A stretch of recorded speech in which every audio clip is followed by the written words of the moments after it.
Hello mga stories, welcome back sa ating YouTube channel. So, ayun. Ito, pag-usapan natin tungkol ito yung, di ba nagkaroon ng controversy ni Miss May Casalamanga, di ba? Noon pa lang. Kasi may tungkol ito sa Hawaii. Hindi ko kasi na, ano yun eh, hindi ako sumali sa mga issue ng ganyan eh. Kasi, minsan kasi, ah, kasi yung iba kasi tumututok sa ibang celebrities like yung iba like you said, Catherine Bernardo, Daniel Padilla, may mga ganyan, or meron kasing natutok sa ibang tao, no? Hindi lahat ng influencer, diba? Pero naintindihan ko naman yun na side. At binasa ko sa mga context yun na nagkaroon siya ng issue sa Hawaii, minsan na parang yung iba yung naghiwalay sa yung dati niyang jowa, ayaw ko magbanggit kasi ayun. At yun na hindi ko alam nagulat ako noon na pumasok siya sa bahay ni Kuya, di ba? Yung sa PBB. Ngayon parang naisip niya na maglabas siya ng salobi, yung ganito, bakit siya nahantong siya sa na parang kakaso niya. Ang dami nabas doon eh. Yun ang nakikita ko. At yun.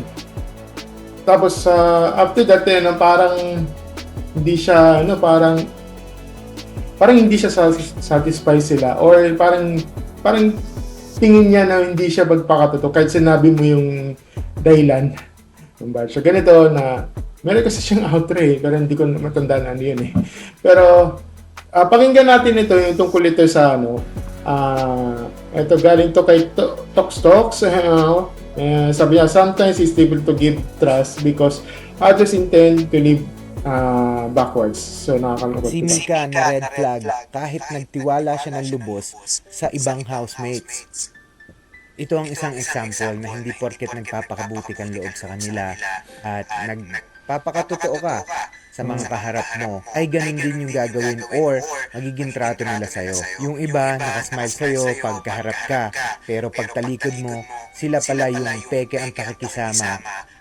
Okay, so dyan na lang muna kasi na yan, parang general discussion lang yan, o general lang yung parang explanation para dyan. So, i-detalyado ko yung sinasabi ko. So pagpalagay natin tungkol ito kay Miss Mita sa ibang tao. For example, ito, halimbawa, nagkamali ka. Halimbawa, nagkamali ka nagkamali ka gumawa ng mali o ganun, or for example ito, ikaw nabully ka, ano bang rason yung nabully sa iyo? Ito ba dahil lang sa pera? Dahil lang sa project yan? Ganun din ako nun eh, dahil lang sa pera. Hindi ako makahuti itong pera ko person kasi anong sasabihin niya? Gagamitin na lang yan sa barkada, ganyan. Wala nga akong barkada eh. Diba? Wala lang akong barkada. Sasabihin mo pa na gagamitin niya sa mga barkada. Ang grabe naman. Iba yung napaka-judgmental naman yun. Gagamitin niyo for the project eh. Pero anong ginawa niyo? Parang ayaw niyo.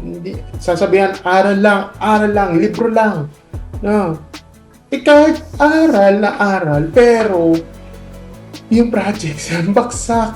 Ganun din eh, di ba? Yan ang nakakalungkot dyan eh. Kaya hanggang ang ending, minsan hindi ako pinapa-group project ito yung sa teacher eh. Dahil nga, yun yung reason nangyari sa akin na hindi ako pinapa-group dahil nga sa hindi ako nagko-contribute, di ba? Kasi kahit anong sabihin ko eh, anong paninindigan ko, ano yung wala eh. Ayaw niya lang yung i-release sa mga papera. Kaya minsan ang resulta, nabubuli ako. Okay. Nabuli ako. Kaya yun, ang ginawa ko nag-sideline na lang ako kahit ginawa ko pag nag-sideline na lang ako, kuha ko ng diskarte paano ako kumuha ng pera, yun. At yun, na ano ako, parang, diba, na gusto ko ng ano, parang kumita. Yung ganun. Yun ang diskarte, diba? Ngayon, ano na nga, minsan ay,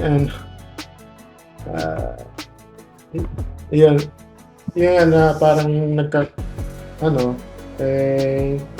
so yun na, fast forward, pag kinukwento ko sila, pag ganito, kukwento ng ganito, sa tingin mo ba, yung mga housemates ba, ay yung mga kasama mo, pagkakatiwalaan ka?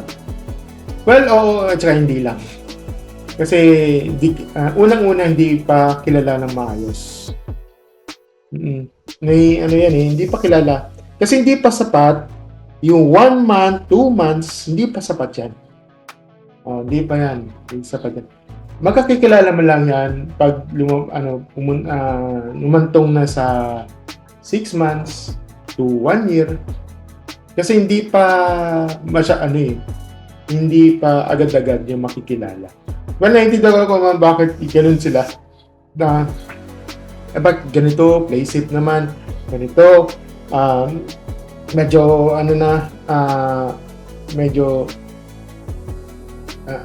parang hindi siya nagsasalita, hindi niya nagsasaloobin.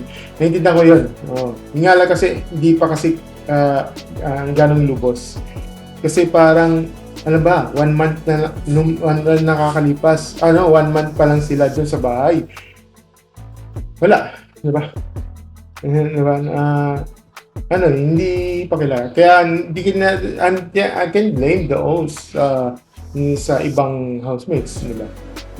Kaya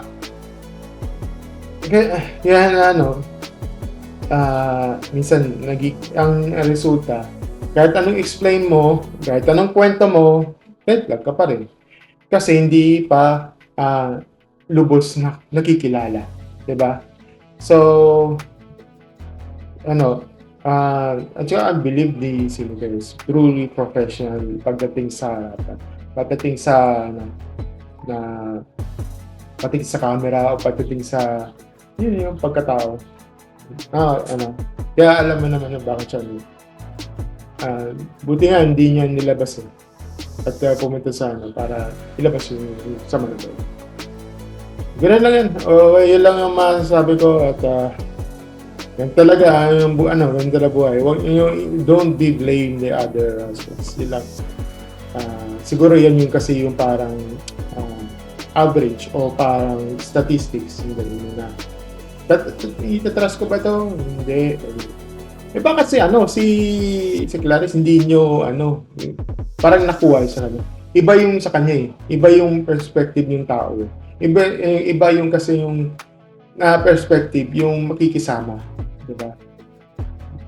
Minsan kasi iba iba na halubilo. Yung iba talaga na gusto niya halubilo or iba tingin niya sa bakit niya halubilo para makikisawsawera or parang ang baka sabihin ng iba bida-bida. Hirap yun, men. Wala ka talaga sa lugar. May mga taong ganun. Oo. Yun, kahit anong isa talagang kung ano yung masasabi. Yun talaga. For me, kung suporta, go ahead. Suporta mo siya. Hindi ako nag-hate dito I just wanted to clarify. Yan na naman tayo. Pag sinabi ko hate, parang sasabihin mo, doon sa mga play safe, ikaw din play safe ka rin Hindi mo sinasabi kung ayaw mo si ganito, sa ganyan. Hindi naman sa ganun. I just want to, parang babalancing ko lang. Hindi kasi pwedeng, hindi kasi pwede na papanig ako dito, totally. Hindi. Dapat magiging two-sided tayo. Hindi kasi pwede yung hindi, dapat one-sided ka dito. Hindi pwede yung ganoon, di ba? Yan yung kasi yan ang hindi siya balance, di ba? Kaya mga mga open-minded person, ilan-ilan lang. Yung iba talaga, talaga, kung bias siya, bias. Hindi ako naman. Ang dami yan. Diba? Kaya may mga tao. Kaya pag ganyan, ano man na lang, ano mo na lang sila, bahala mo sila at move on na lang tayo. Ano na lang tayo, kung ako dyan hanap lang ako ng papalit sa kanya. Hindi ako tatagal dyan. Diyan pa lang, red flag na sa akin yan. Yun lang sabi ko. Thank you, man. Thank you, mga kabilos.